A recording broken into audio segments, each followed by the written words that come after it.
Okay.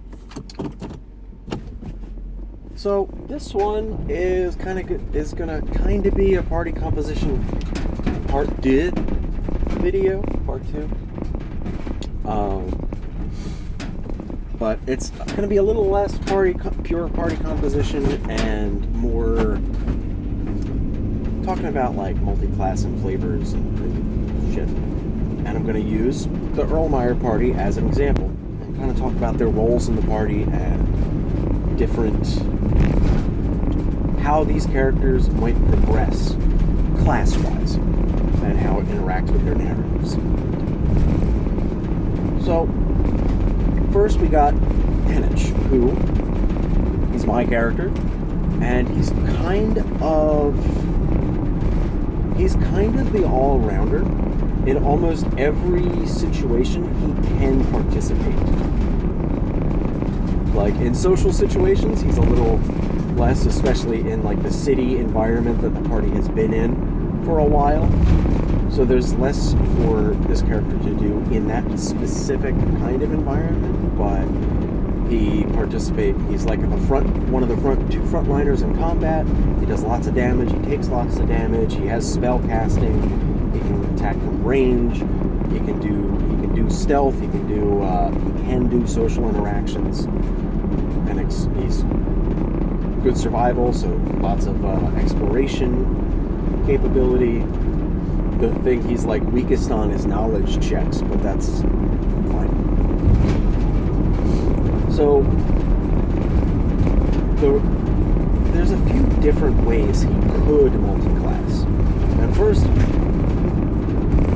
like one of the biggest reasons for him to not multi-class is, more ranger features, which is mostly after level 11, where he gets his Gloomstalker's, like the second to last Gloomstalker feature, which lets him get an extra attack whenever he misses. This is good. It's nice and flavorful, and it's not like stupid powerful, but it's not even close to bad. It's good. After that point, it's probably more likely to multi-class. And, after level 11 is also the big area where a lot of players will look to multi-class, especially if they've been playing this character since like level 1 or just for a long time. Because if you take like a 1 to 3 level dip in something else, even if you then go back to your main class, you still get some cool new features because most classes are more or less pretty front-loaded.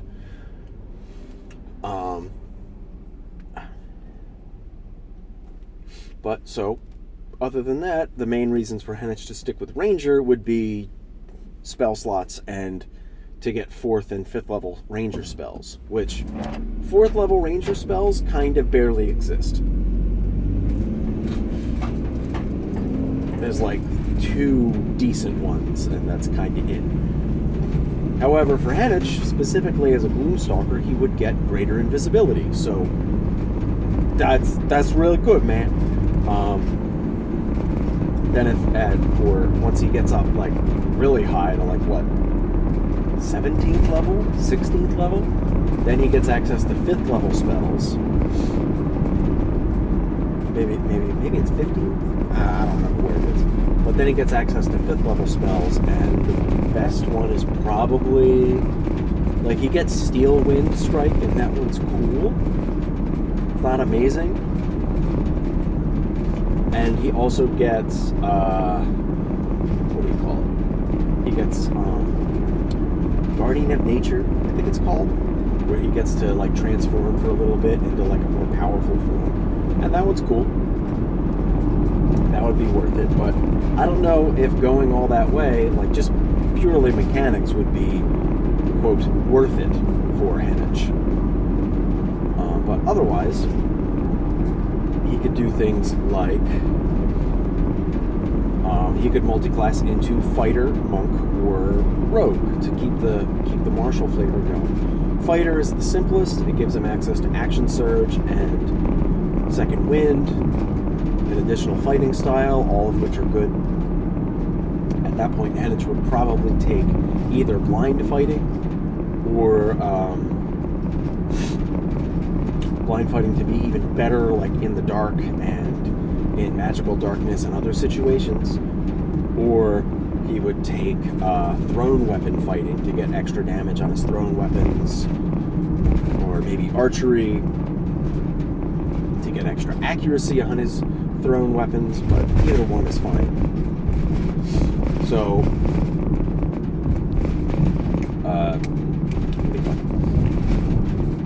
that would be for, and also Fighter Action Surge would interact with Gloomstalker really well, because then he could repeat that additional Gloomstalker attack a second time, which is really strong. Because right now, with our, and I'll also talk about this when we get to Monk, because we're homebrewing 2-weapon fighting a little bit, where it just doesn't take your bonus action, it's just part of your attack action, which means it works with Action Surge. So, on that first round of combat, Henich is getting 4 attacks. Or, with Action Surge, he's getting 8 attacks. So,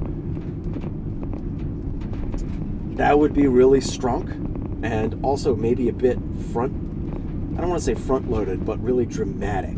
Really dramatically strong.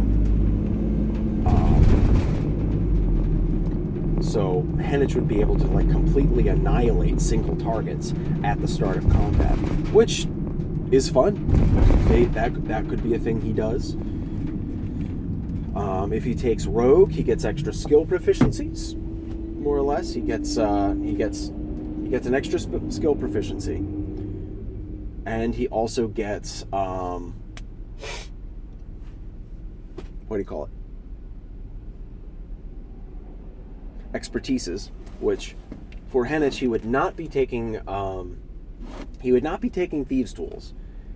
He'd be taking, I think. Well, do you just get expertise, or do you just get proficiency in Thieves' Tools for free, or is it? Do you have to choose a type of tools? Because with expertise, one of those expertises can be Thieves' Tools if you're proficient already from Rogue, but not important. Either way, he wouldn't be using Thieves' Tools that much, and maybe I would ask to change that out somewhere. But yeah, mostly that would mostly give him expertises. Sneak attack wouldn't be a huge amount of damage, especially because this would probably just be a 2 or 3 level dip, like at most. Like level 3 to get like the Scout subclass, which is just additional expertises and stuff. So that might be unnecessary. But we could take Swashbuckler, because that's a lot of nice abilities. But again, sneak attack isn't like a huge damage boost, but it's something. Not even close. Well, it would be consistent, at least. So there's that. Rogue is probably one of the least interesting choices, but it's a really good mechanical one. It's like, it doesn't have a whole lot going for it narratively. Monk is really interesting because, one, it'll force Henich to take some sort of like really explicit training from somewhere. While Fighter will too, he could theoretically get that fighting from like Baroon or Evelyn, like the 2 NPCs we have with us now, and just get a little bit of learning in like formal combat training. That would be enough for Fighter. But for Monk, that would be like really specific, and you would need it somewhere else. Like, you would have to get it from somewhere else, but you have to set that up. And the other thing is, Monk would be really strong, because in addition, with our 2-weapon fighting fix, now he can make his 3-weapon attacks as his attack action. Normal, extra attack, offhand strike. And then he gets unarmed strike as a bonus action, which would be his bite.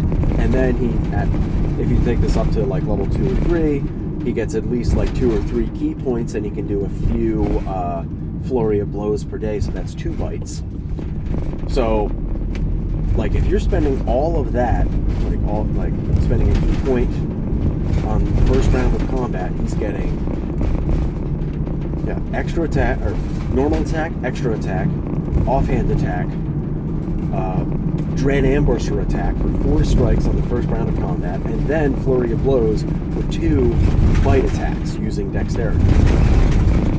And they wouldn't have magical weapon bonuses, and there's that, but that would be cool for flavor. Like, he's making all these, like, Henich would just become this whirlwind of friggin' attacks. But also potentially not necessary. And I might want to do something that's flavorful in a different way. Because, like, those, like, Fighter, Rogue, and Monk are really just doubling down on his ability to be a martial character. Which is fine mechanically, but maybe it's not as interesting narratively. Narratively, it might be more interesting for Henich to take Druid, Cleric, or Paladin, or even possibly Warlock, depending on how the relationship with Dai actually goes. But for Druid, it's the interaction with Daigon coming and going, like showing up, kind of getting attached to the party, turning Henich into a bird, which was a very unique experience for him. And then her dying, and then like showing like the magic that she's capable of using Revivify. And now, as a 9th level ranger, Henich has access to Revivify, which is starting to make him think about how similar they were. So that could push him down a path to multiclass into Druid. And multiclassing into Druid is probably one of the weaker mechanical choices. It gets him more spell slots, and it gets him some cantrips and whatever Druid features, but nothing crazy. Like, if he took Circle of Spores, the symbiotic entity form is really weak. He would get, like, 4 temporary hit points, which are just gone immediately, and then he loses the form. And it takes a whole action to do. It's just not... That's not very good. Then you've got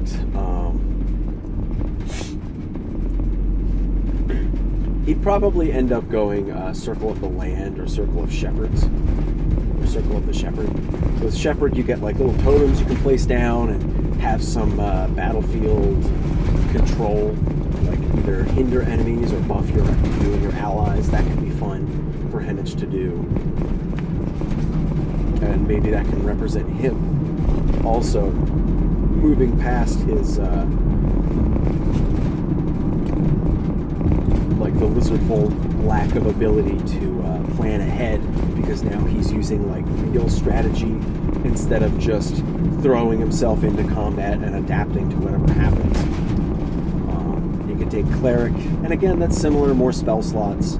You get some cool features here and there, but nothing crazy, depending on which subclass he ends up taking. You get some Druid or Cleric cantrips, you get 1 or 2 things, and they're all fine, but like nothing super amazing. And then Paladin's kind of similar, but he gets a little bit more. He gets a fighting style. He can smite, which is maybe a little less attractive, because all the cool ranger spells that he can use, now he's gotta like worry about, like, well, I could smite here, or like the value of smiting versus like the value of like an entangle spell, and there's like extra, like even more consideration to go back and forth between. So, those are things. And Warlock could just be fun. He would get Eldritch Blast, but he's not really built to function super well as a Warlock stat-wise, so that's less interesting. But none of those really, for the most part, none of these choices really change his role in the party. As, he's kind of the jack of all trades of the party. Henich is applicable in almost every situation. Then, moving up, so Henich I had the most to say about because he's my character. But then, Zika. Zika is probably one of the characters that needs to multiclass the least. The main reason to multiclass is to get new, interesting options.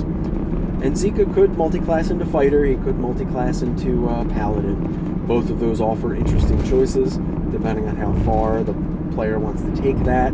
They could get access to extra attack or paladin auras. And, 9, 10, 11 levels of rogue, that's half of your potential sneak attack damage. And then you can multiclass into something else, and you're still pretty set as far as rogue capabilities are concerned. So, whatever, it's more likely to multiclass into a martial class, like fighter or paladin. The ranger's not off the table. Like, you pick up another expertise. That'd be fun. And all three of those options give you a fighting style. Doesn't give you I don't think monk synergizes particularly well. But then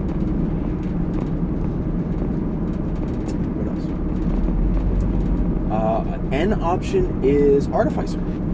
Like Artificer or Wizard, because Zika has a decent intelligence stat. It's just decent, it's not like super high. So Wizard or Artificer could work pretty well. Wizard, kind of less so, because you just get spells, and you also don't get a whole lot of extra health, so Zika's health will lag behind. But you get spells. And Artificer, you get spells too, but they're half-caster, you get less spells, you get certain cantrips, but then you get the various Artificer features, and like the whole tinkering angle, which works well enough with a gnome, but again, that's up to the player. It's probably not necessary to multi-class for this character, and for Zika and Ayla coming up is like the two characters that are least likely to multi-class.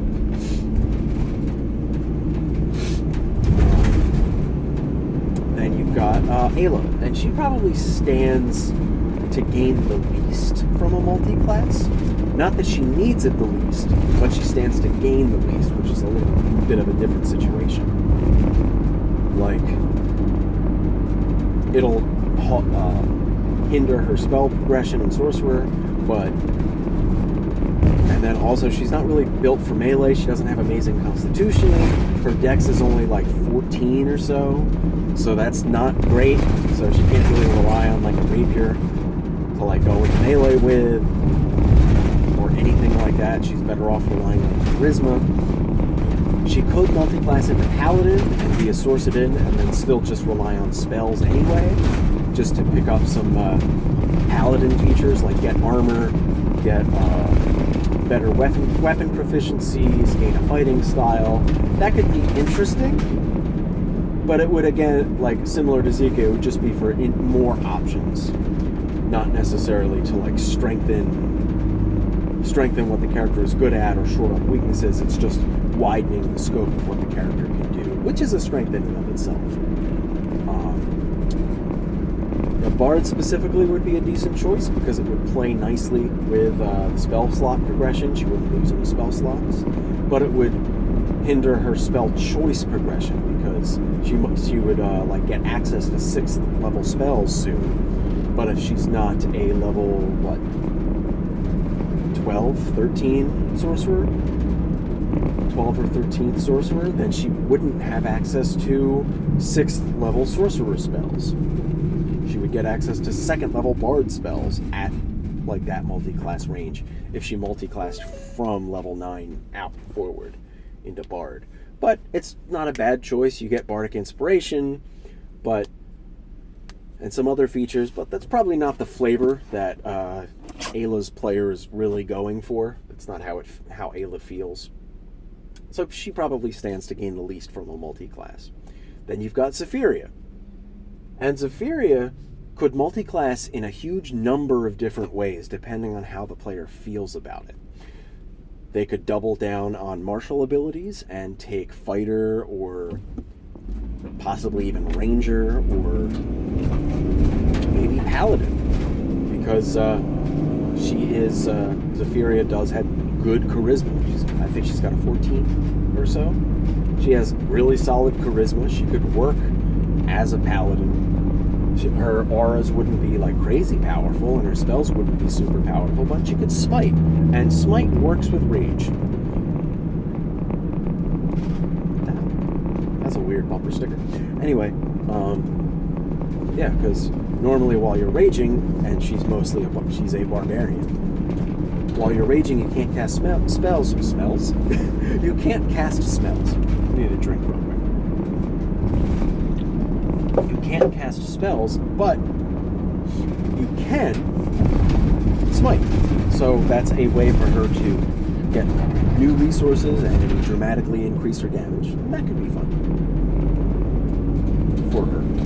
But Zephyria doesn't really seem like the paladin overly religious type, but technically by the normal rules, you technically get paladin abilities through your oath to a deity usually. Not necessarily from, you still get them from the deity itself, but like your oath is like what really cements it. So, depending on a god that she might want to go with,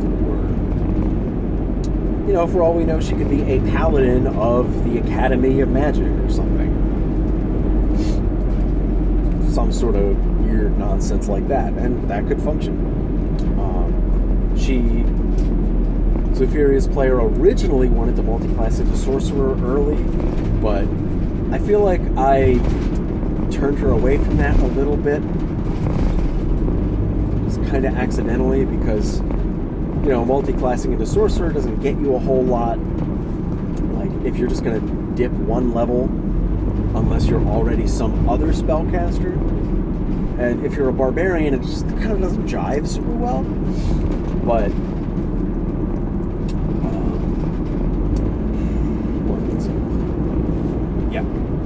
doesn't jive super well. You can take the magic initiate feat instead, but what she wants to do, it's like multiclassing into Sorcerer doesn't get her a whole lot mechanically, and it doesn't support her being the frontline barbarian, but it does widen her options.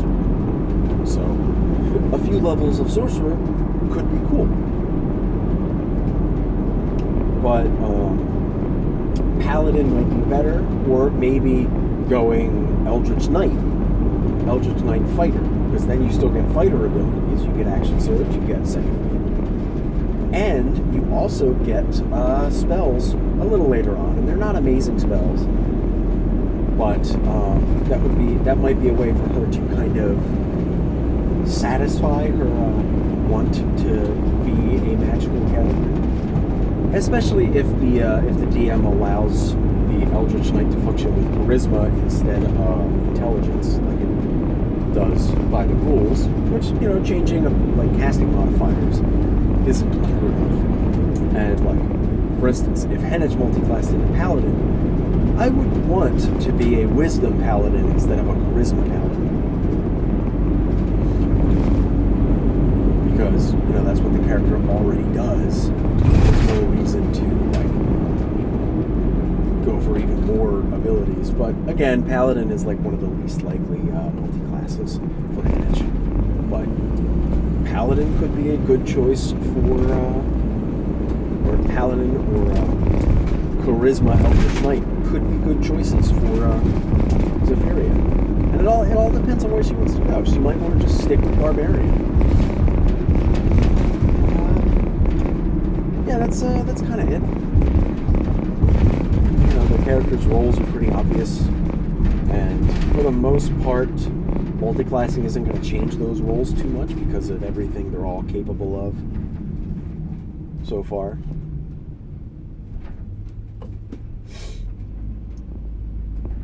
But yeah, I guess this is technically, or I thought this was going to be party composition too, but maybe it's really not. But, last little bit, I want to talk about how the characters might step on each other's toes via certain multi-classes. Like, for Henich, Rogue is, mechanically one of the best choices, but it would step on Zika's toes a bit more. because, you know, Zika's already the rogue, does most of the stealth stuff. But if Henich is doing that too, then,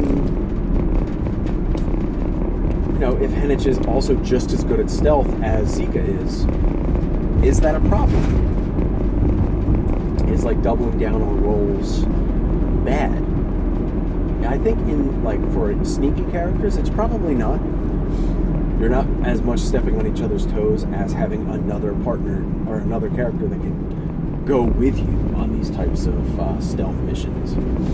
But in other roles, like, say if you're already like the knowledgeable character, or maybe you're like the dedicated healer, like a thief rogue that utilizes medic kits to do most of their healing, and then somebody else takes that exact class as you, that don't feel too good. But if instead you were like a Great Axe Barbarians, for example, using Great Weapon Master, and then somebody else is a Barbarian using a Halberd and Polearm Master, you've got two different, like, you're still both Barbarians, especially if they take different subclasses. You're both Barbarians, but you've got some different juice. You've got some different abilities, so you're not stepping on each other's toes, because you're not fulfilling the exact same role, but just really similar roles with little twists on them. And that, I think, could be enough. But just like Zephyria taking level, like, multiclassing into Sorcerer, that might dip or step on Ayla's toes, but Ayla is much farther along in spell slot progressions and in just general magic ability. So, if anything, Ayla might become kind of like a teacher or a mentor figure for Zephyria doing that. And that could be an interesting relationship there. But, so as long as you consider it correctly, doing these kinds of having multiple characters in the party with the same class isn't so bad as long as you plan around it. This video ended up being really long, but yeah, just some thoughts I wanted to get out.